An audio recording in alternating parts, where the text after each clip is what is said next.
వెనకంటవా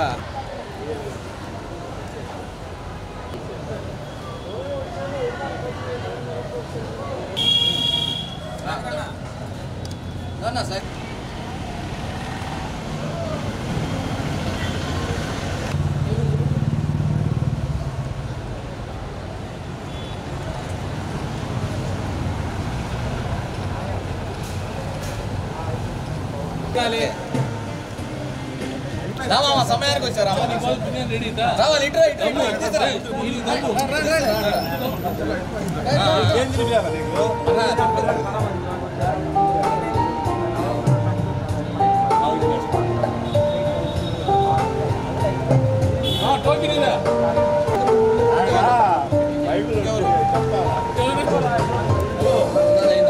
మహేష్ మహేష్ రావాలి మహేష్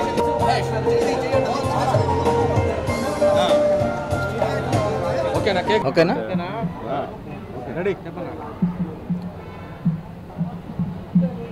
మనిషి జీవన విధానంలో డబ్బు చాలా ప్రాముఖ్యత గలది. ఈ సృష్టిలోని ప్రతి జీవికి ఒక్క మానవుడికి మాత్రమే డబ్బు ప్రధానమైనదిగా ఈరోజు మనుగడ సాగుతుంది. డబ్బు లేనిది ఏమీ లేదు.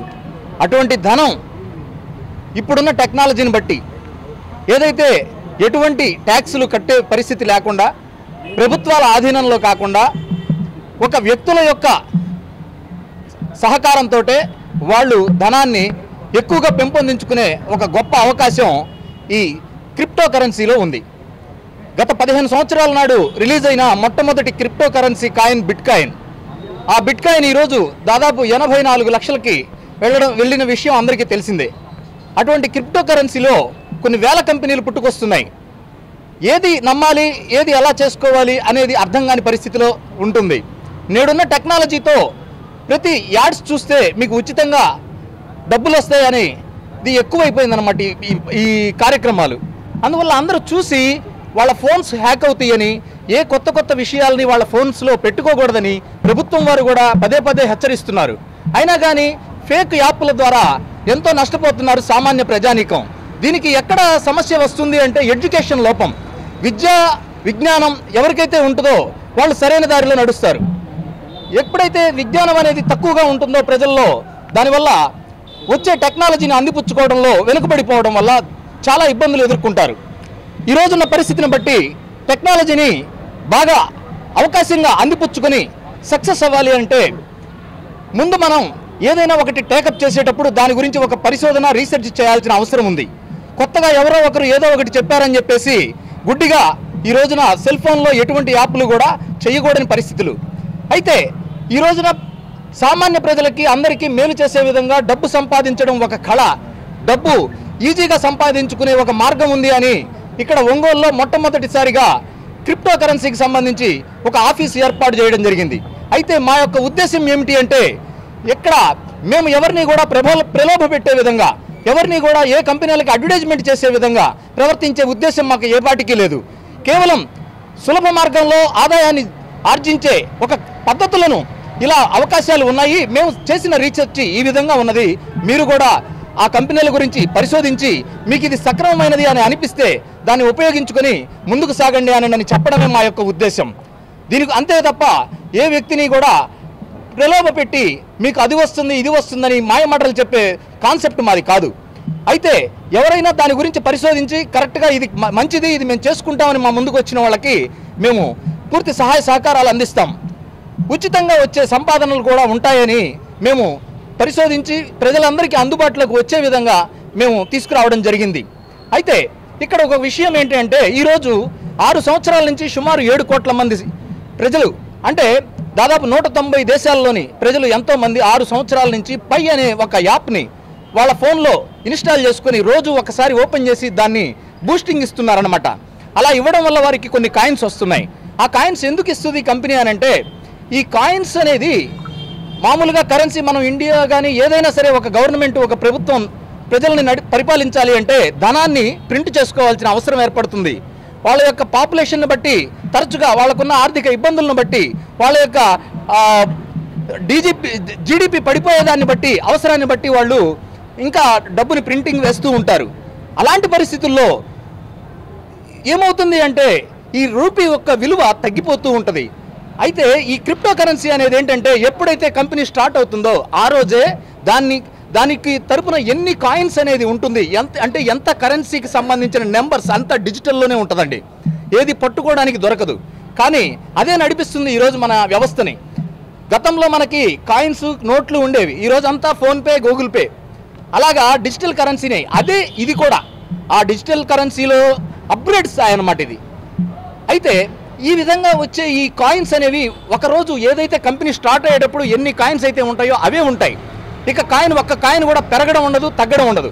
ఆ కాయిన్స్ యొక్క విలువ పెరుగుతూ ఉంటుంది అనేది ఇక్కడ గమనించాల్సిన విషయం.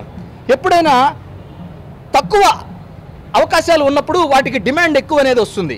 కాయిన్స్ అనేవి తక్కువ ఒక లిమిటెడ్గా ఉన్నప్పుడు వాటికి క్రేజ్ అనేది ఎక్కువగా ఉంటుంది. అయితే ఇలాంటి కాయిన్స్ చాలా ఉన్నాయి కదా, పై యొక్క స్పెషాలిటీ ఏంటి అని అంటే చాలా క్రిప్టో కరెన్సీలో సుమారు కొన్ని వేల కంపెనీలు వచ్చినాయి. అయితే పై యొక్క ప్రత్యేకత ఏమిటి అంటే పై వాళ్ళు ఒక బ్రౌజర్ని కూడా లాంచ్ చేయడం జరిగింది. ఆ బ్రౌజర్ యొక్క విశిష్టత ఏమిటి అంటే ఉదాహరణకి అమెజాన్, ఫ్లిప్కార్ట్ ఇలాంటివన్నీ ఏంటి, మనకి ఎన్నో కంపెనీల యొక్క ఆ యొక్క సాఫ్ట్వేర్స్ అంటే మనకి ఏది కావాలన్నా అందులోకి వెళ్తే అన్ని కంపెనీల ప్రోడక్ట్స్ అక్కడ అవైలబుల్ ఉంటుంది. అటువంటి అమెజాన్ లాంటి కొన్ని వందల కంపెనీలని ఈ పై వాళ్ళు వాళ్ళ బ్రౌజర్ని, వాళ్ళ ఓన్ బ్రౌజర్లో ఇవన్నీ కూడా తీసుకురావడం జరుగుతుంది. అంటే పై యొక్క కాయిన్స్ అనేవి అక్కడే జనరేట్ అవుతూ ఉంటాయి. అంటే మనకి వరల్డ్లో ఈ 190 దేశాలలో ఎక్కడ ఏది కొనుక్కోవాలన్నా అది పై కాయిన్స్ తోటి కొనుక్కునే విధంగా ఈ పై పేమెంట్ యూజ్ చేసుకునే వాళ్ళకి ఉపయోగం ఉంటుంది. ఈ పై వాడే వాళ్ళందరినీ కూడా పైనీర్స్గా పిలువబడుతున్నారు. అటువంటి పైనీర్స్ మన ప్రకాశం జిల్లాలో ఒంగోలులో సుమారు 5 సంవత్సరాల నుంచి కొన్ని వేల మంది ఈ కార్యక్రమాల్ని ఈ పైని చేస్తున్నారు. అయితే సుమారు మన తెలుగు రాష్ట్రాల్లో మేము చేసిన అధ్యయనం ప్రకారం 40 మందికి ఒకరు ఈ పై వాళ్ళ ఫోన్లో యూజ్ చేస్తున్నారు. కానీ ఎవరికి చెప్పరు.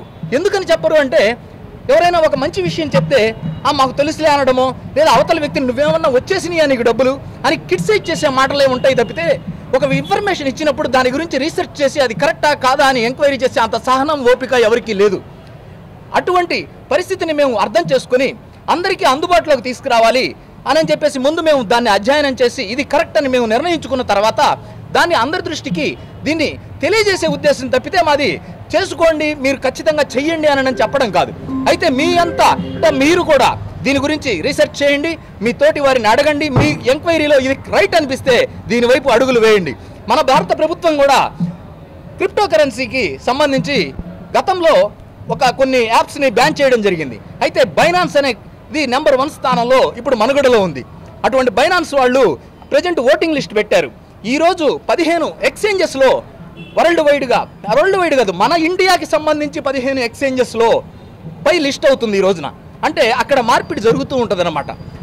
అయితే బైనాన్స్ వాడు ఏం చేశాడంటే పోల్ పెట్టాడు, మన కస్టమర్లందరికీ కోరుకుంటున్నారా పై కూడా ఇందులో కావాలని అని ఒక పోల్ నిర్వహించాడు. రేపు 27వ తేదీ దాకా పోల్ టైం ఉంది. మీరందరూ కూడా మీకు ఇది కావాలి అని బైనాన్స్లోకి రావాలని మీరు కోరుకున్నట్లయితే మీరు బైనాన్స్ అకౌంట్ ద్వారా మీ ఓటు హక్కును వినియోగించుకోండి. అందరూ బాగుండాలని, ఒక మంచి విషయాన్ని తీసుకురావాలని, మన తెలుగు రాష్ట్రాలు అభివృద్ధి చెందాలని, పేదవారు ఉన్నత శిఖరాలకు ఎదగాలని, అందరికీ డబ్బు అందరి ద్రాక్షలాగా కాదు అందుబాటులో ఉండే విధంగా ప్రతి మనిషి డబ్బు కోసం కాదు వెంపర్లాడాల్సింది, తన జీవితాన్ని ఎంజాయ్ చేయాలి. అప్పుడు మనకు కావాల్సినవన్నీ వస్తేనే ఎంజాయ్ చేయగలం. నిరంతరం ఈ టెన్షన్తో డబ్బు అనే ఈ బాధల బందీ నుండి పక్కకి తప్పించి జనాలందరికీ కూడా స్వేచ్ఛగా ఆర్థిక స్వేచ్ఛని కల్పించడమే మా యొక్క ఉద్దేశం.